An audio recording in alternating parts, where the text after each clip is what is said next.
Hey everyone, Jeanette here. Today I'm making a video about one of our most requested tumblers, our 20-ounce Sublimatable Skinny Snow Globe with a handle. This tumbler is truly our most personalized tumbler. We always recommend it to crafters who are looking to make something extra special or unique.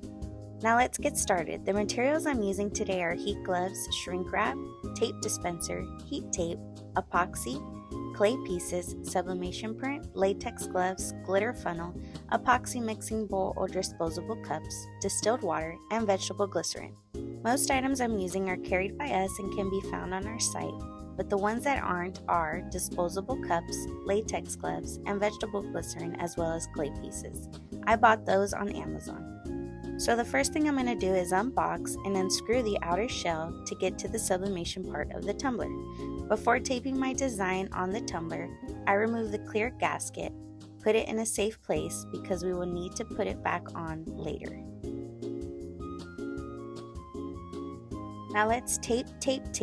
I'm baking this in the oven, so I'll be using shrink wrap too.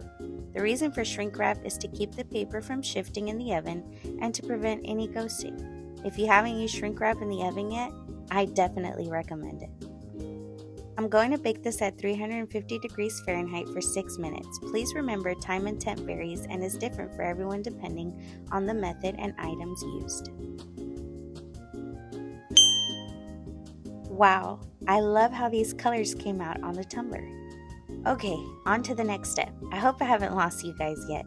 For this next step, I'm using our Hog Speed Dry Epoxy, disposable cups, and latex gloves for this step. But first, let me place the gasket we removed from the rim back onto the tumbler before filling it.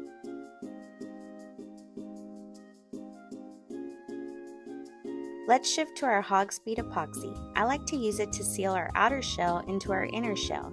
I know some people like to use UV resin too, so it's really up to you. Both work well. I don't need to prepare as much epoxy as I usually would because I'm just sealing a small part and not a full tumbler. I equally distribute both parts A and B of the epoxy and mix them together. To seal the top of the rim, I use the inner shell, the part we sublimated, and the outer shell. Once poured into the inner shell, I then place the outer shell back on. I like to do this upside down so the epoxy stays settled inside the rim. I always place something heavy at the top for a better seal. You can really use anything. I'm using a gallon of water, but again, this part is optional and up to you. Once the epoxy is fully dry, it's time to fill the inside with vegetable glycerin, distilled water, and these clay pieces. How cute are they?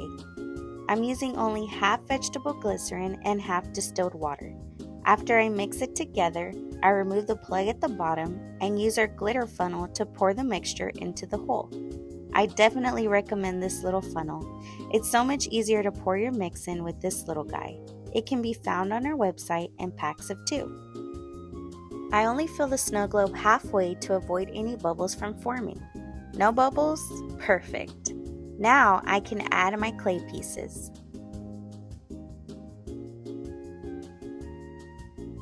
Once I like how it looks, I'm going to pour the rest of my mixture into the tumbler.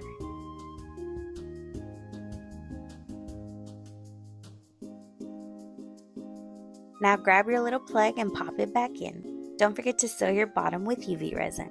Ta-da! You got yourself a snow globe. I'm really happy with the flow of this tumbler. Hopefully this video helped you and you feel more confident in trying our snow globe tumbler. Feel free to comment below with any comments, questions, or suggestions. I'm here to help. Thanks for watching.